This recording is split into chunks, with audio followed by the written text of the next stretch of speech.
Indo British advanced pain clinic నొప్పి మాయం surgery దూరం ఫర్ అపాయింట్మెంట్స్ 9155515563. అందరం కూడా ధర్మ మార్గంలో నడవాలి. ప్రతి ఒక్కరము ఆచరించే విధానం కానీ వెళ్ళే ఆ తీరు కానీ అంత ధర్మంగా ఉందంటారా? అసలు ఎలా వెళ్ళాలి ధర్మంగా? పరమశివుడు విధిని ధర్మం ద్వారా కట్టడి చేశాడు. ఆ, నువ్వు ధర్మం లేకోకుండా విధిని కట్టడి చేయి. జీవి జన్మ తీసుకుంది అని అంటే దాని యొక్క అర్థం ఏంటి? పెరిగేదాకే తల్లిదండ్రి చేతులు ఉంటారు. అవును. పెరిగిన తర్వాత లోకం విధి చేతులు ఉంటారు.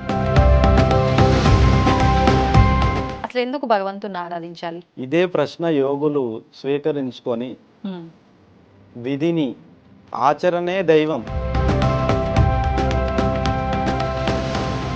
శివుడే అన్నిటికీ మూలం. శివుడి నుంచే ఇవన్నీ కూడా ఉద్భవించాయి అని చెప్పి. అయితే ఆరాధించాలి అనుకుంటే శివుడిని ఒక్కరినే ఆరాధిస్తే సరిపోతుందా? మిగతా అన్ని దేవుళ్ళని ఆరాధించాల్సిన అవసరం ఉందా? సాక్షాత్తుగా భగవంతుడు శివుడే ఒక్కో ఆచరణకు ఒక్కో రూపాన్ని నమ్మమని చెప్పాడు. అసలు ఈ తలరాత అనేది ఈ వ్యక్తికి ఇలానే అని చెప్పి ఎలా రాయబడుతుంది? ఎలా డిసైడ్ చేస్తారు అట్లా? ప్రతి పదార్థానికి ఒక కాలం ఉంటుంది.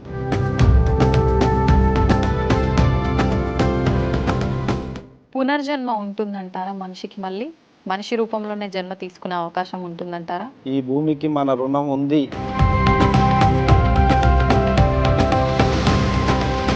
భగవంతుడివి అవతారాలు అన్నారు కదా మీరు, దశావతారాలు ఇంకా అవతారాలు ఉన్నాయి అని చెప్పి. అవును. ఇంకా ఎన్ని అవతారాలు ఉన్నాయి? ఏ యుగంలో రాబోతోంది? ఎప్పుడు రాబోతోంది అవతారం? కలి వస్తున్నాడు, రాబోతున్నాడు. అందుకే ఈ స్పీడ్ పెంచిండు అన్ని.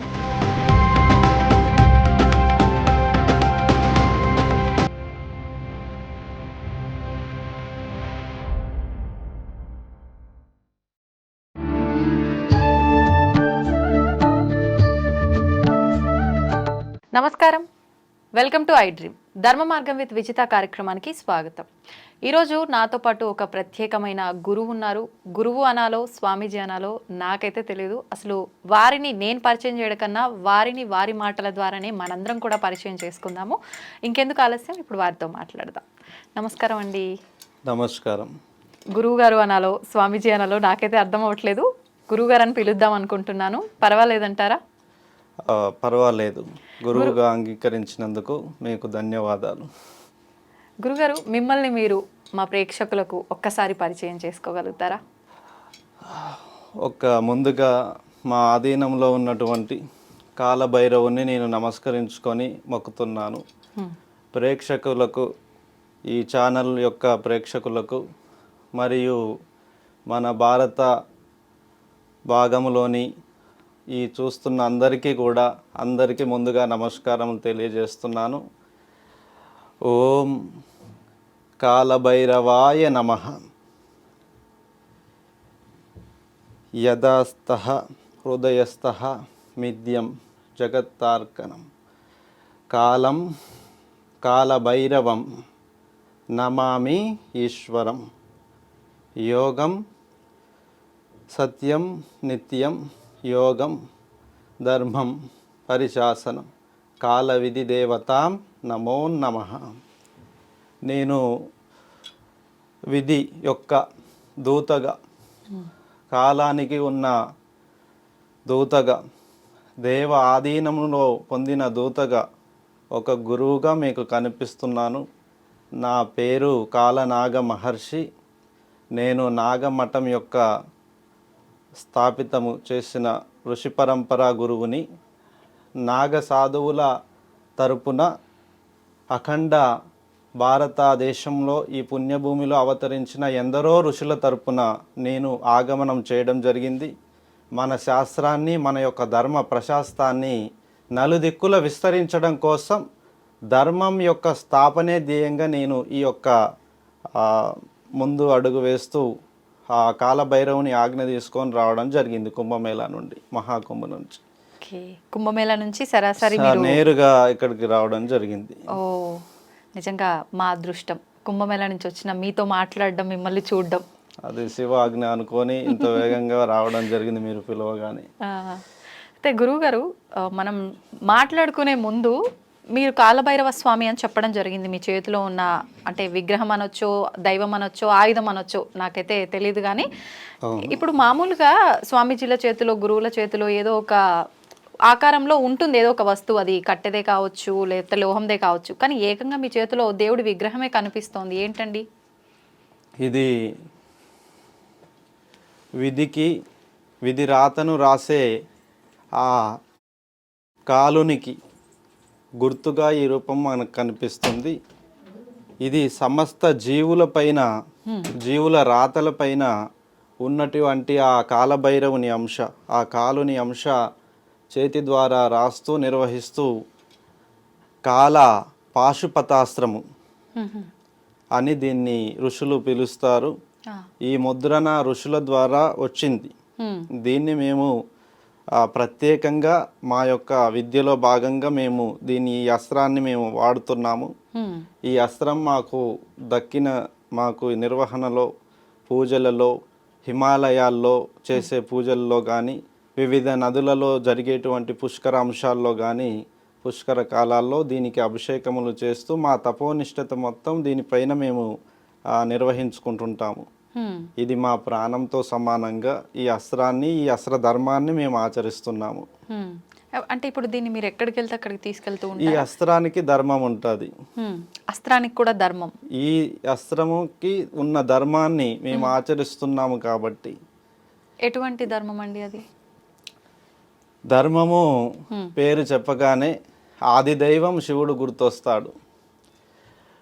ఈ భూమిపైన మొదటిగా అవతరించినటువంటి దేవతలందరికీ ప్రశస్తమైనటువంటి మొదటి ధర్మగురువు, మొదటి ధర్మ దైవము. ధర్మం అనే శాస్త్రానికి నిలువెత్తు రూపం శివుడు. ఆయన లయకార్యుడు. సర్వము భూతమైన, ప్రేతమైన, దేవతాదాదులైన ధర్మం పక్షాన నిలబడ్డ వారందరికీ వరాలు ఇచ్చాడు.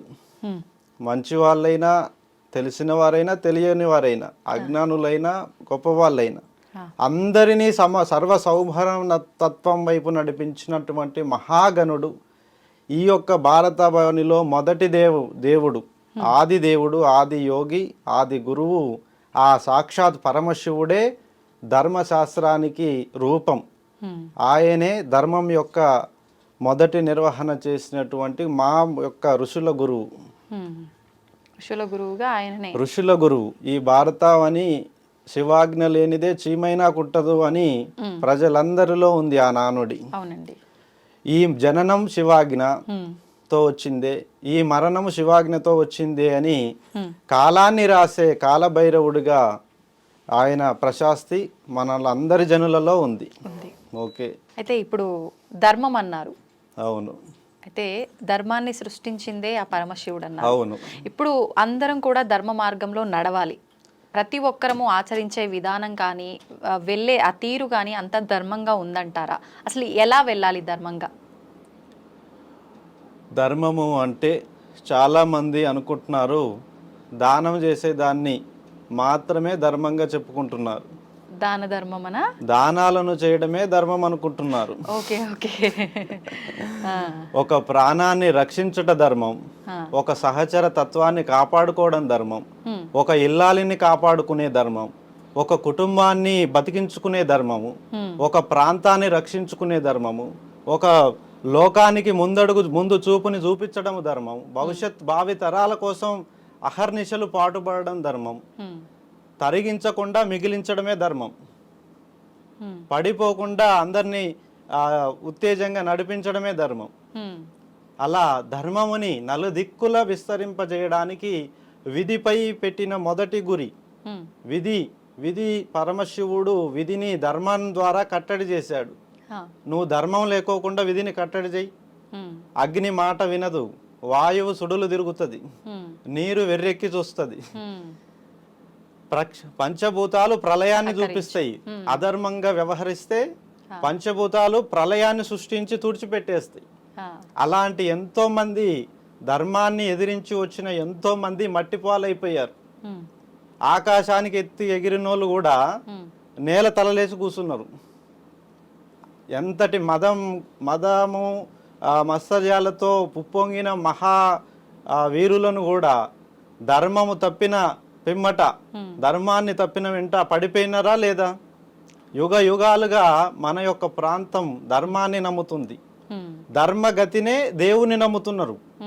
దేవుడు ధర్మం వైపు నిలబడతాడు, భగవంతుడికి ధర్మం తెలుసు అనే భగవంతుని కీర్తిస్తున్నారు ప్రజలంతా. అంతేగాని వాళ్ళ కోరికలు మాత్రం నెరవేర్చడానికి కాదు, మంచి చెడు రెండు పరిష్కరిస్తున్నాడు భగవంతుడు అనే దేవుని నమ్ముతున్నారు. తదుపరి రెండవ ఫస్ట్ ప్రాణాన్ని రక్షించుకోవడమే ధర్మం. ప్రాణాన్ని 10 కాలాలను నిర్వహించేలా, 10 కాలాల పాటు చల్లగా ఉండేలా, తను చల్లగా ఉండేలా, తన కుటుంబం, తన సమాజం, తన ప్రాంతం అంతా బాగుండేలా ఆచరణ చేసుకునే ధర్మ విధే దైవం అని మేము చెప్తున్నాం.